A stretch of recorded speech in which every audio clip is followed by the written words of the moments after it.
Welcome to another English story made for you. Today's story is about love rules and a heart that won't listen. What happens when you fall in love with someone you shouldn't love? What if that person is your boss?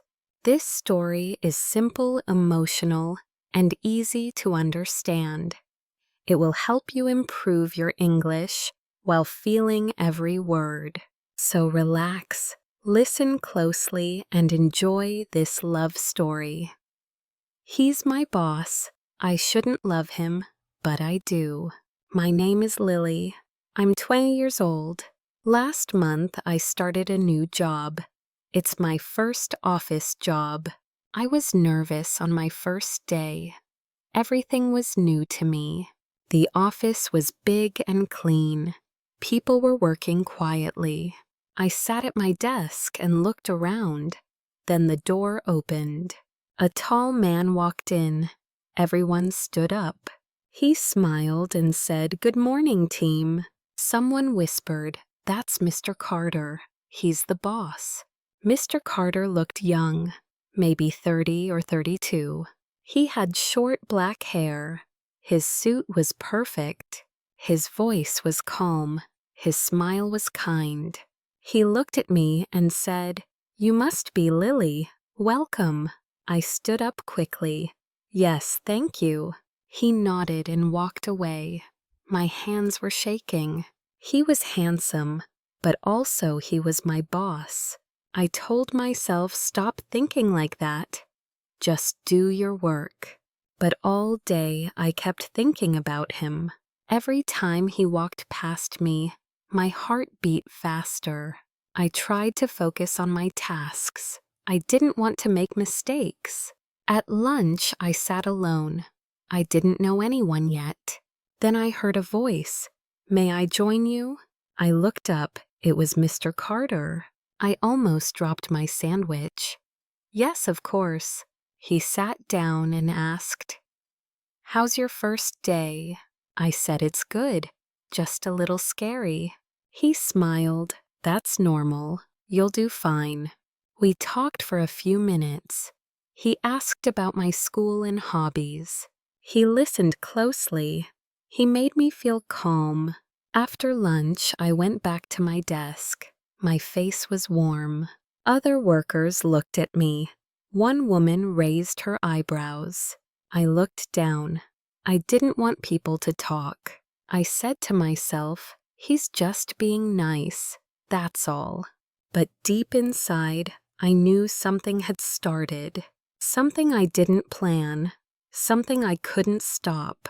The next week, work got busier. I had to write reports and send emails. Sometimes I made small mistakes. Mr. Carter never got angry. He showed me how to fix things. He said, "You're learning. Don't worry." That made me feel better. One day, he brought coffee for me. He said, "You look tired this morning." I smiled. "Thank you. That's very kind." He said, "You're working hard." I see it. After that, I couldn't stop thinking about him. At night, I dreamed about his smile. During work, I watched the clock waiting for lunch. Sometimes we ate together. Sometimes he asked me questions about my life. I liked talking to him. He made me feel special, but I also felt confused. He was my boss. This should not happen. What if people found out? Would I lose my job? Would he get in trouble? I tried to forget him. I tried to stay quiet. But every time he said my name, my heart jumped. One Friday, we worked late. The office was quiet. Everyone else went home. I finished a report and gave it to him. He looked at me and said, "You're amazing." I laughed. "No, I'm just doing my job." He said, "Still, I'm glad you're here."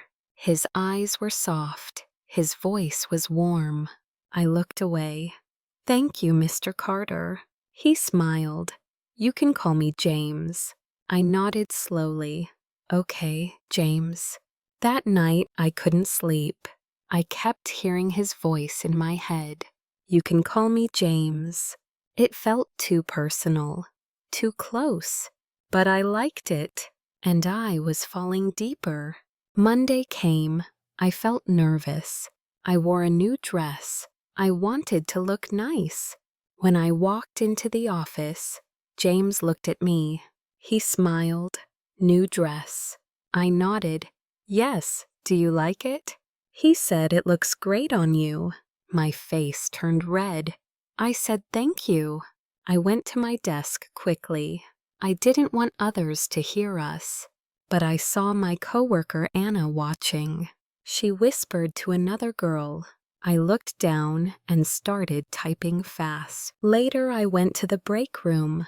James came in to get coffee. He said, "You seem quiet today."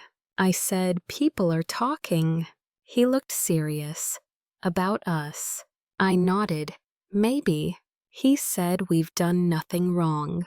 I said, "But I like you." He paused. Then he said, "I like you too." My heart beat faster. He said, "But we have to be careful." I nodded. "I know." He smiled. "Let's keep this just between us for now." I agreed, okay, just for now. After that, we talked more in private. We sent messages after work. Sometimes we met at a small cafe. He always looked around first. He said we need to be safe. I understood, but it still hurt. I wanted to hold his hand. I wanted to walk beside him, but I couldn't, because he was still my boss, and no one could know. Work got even busier.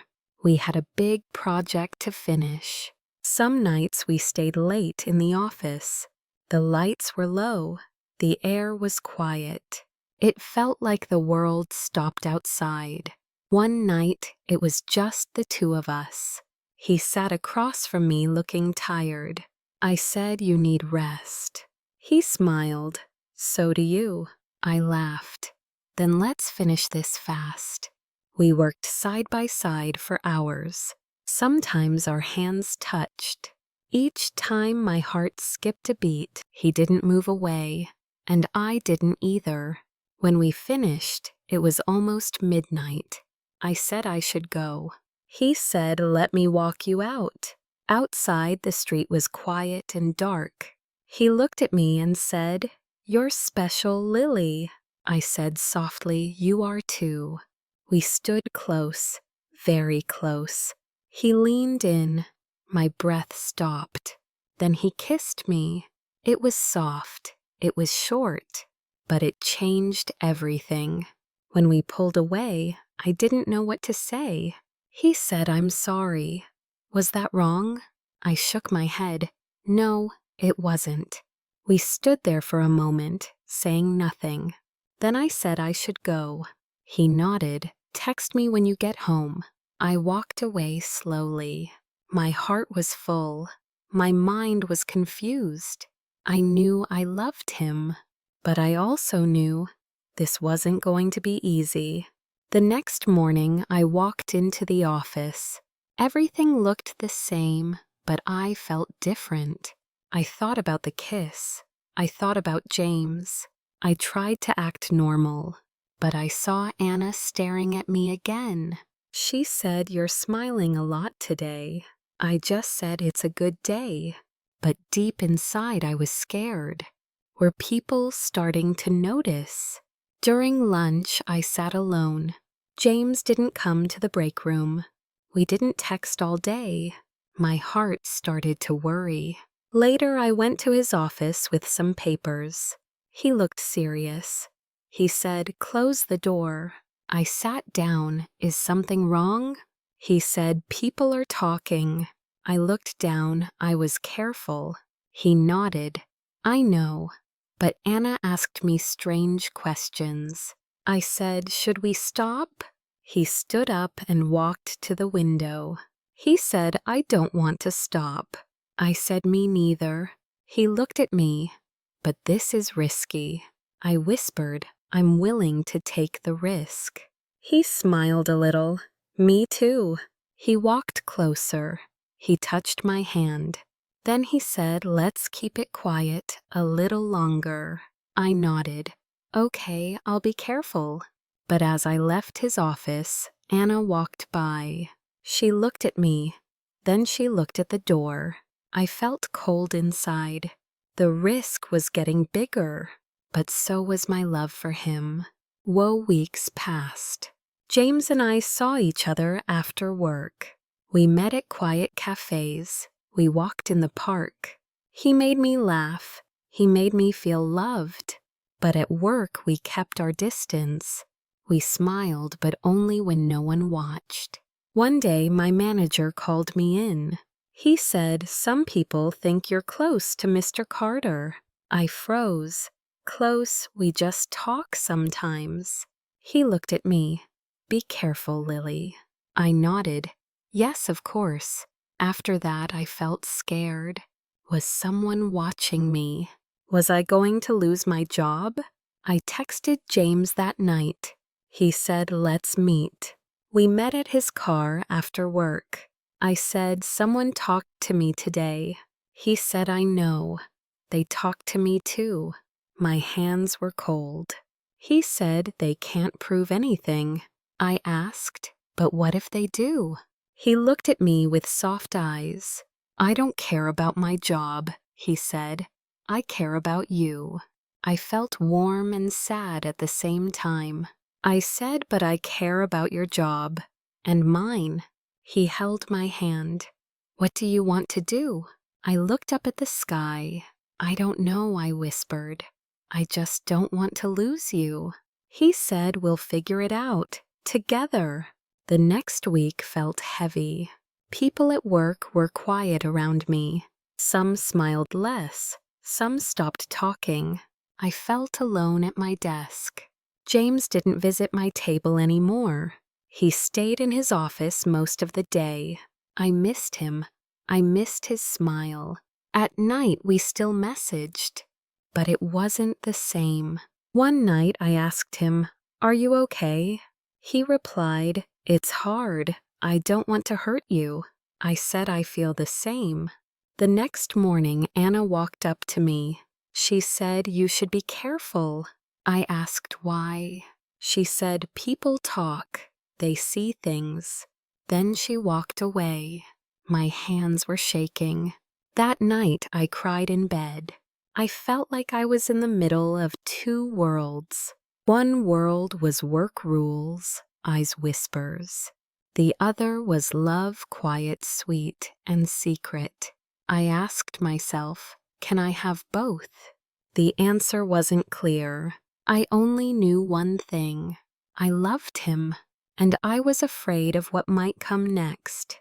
It was a rainy Friday. I stayed late to finish my reports. The office was almost empty.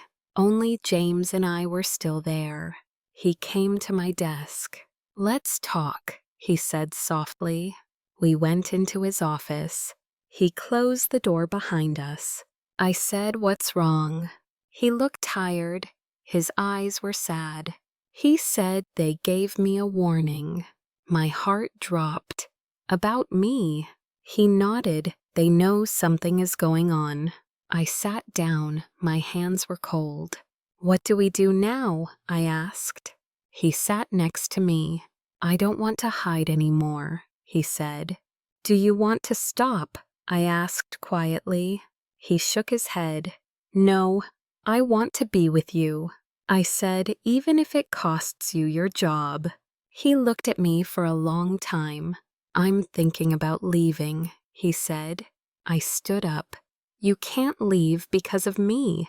He stood too. "I'm not leaving because of you. I'm leaving because I'm tired of hiding," he said. I felt tears in my eyes. He touched my face. "I love you, Lily." I said, "I love you too." That night, everything changed. We were no longer hiding, but we didn't know what would happen next. The next Monday, James didn't come to work. People whispered, "Did he quit?" I stayed quiet. My heart felt heavy. Later that day, I got a message. It was from James. I left. Can we meet tonight? I replied, yes, I miss you. We met at the park after sunset. He looked calm. I asked, how do you feel? He said, free and scared, but happy. I smiled. I'm proud of you. He held my hand. Now we don't have to hide, he said. I looked at him. What happens next? He said we start something new.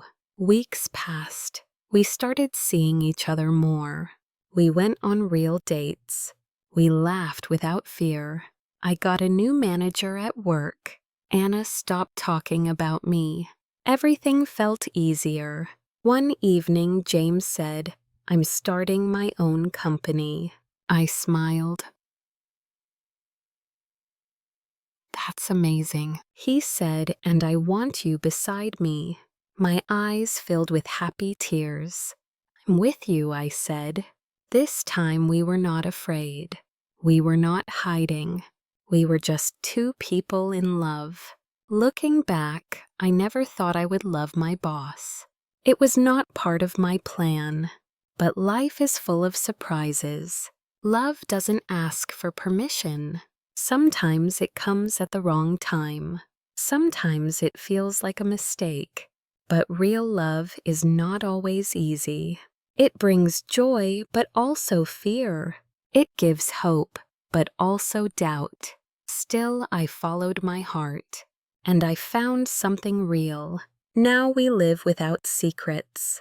We work hard, we laugh often, we support each other every day. Yes, our love story is different, but it is honest, and it is true.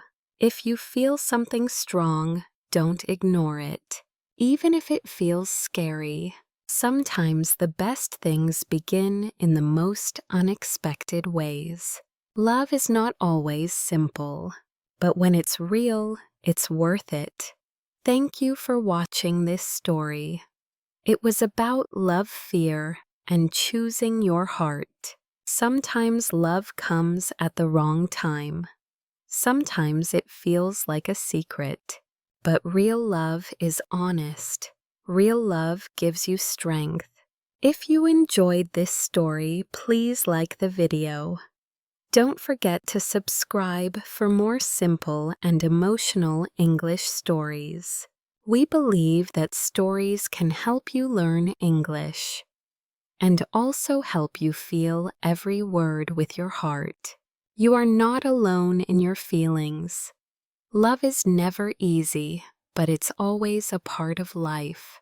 Stay strong, keep learning, and see you in the next story.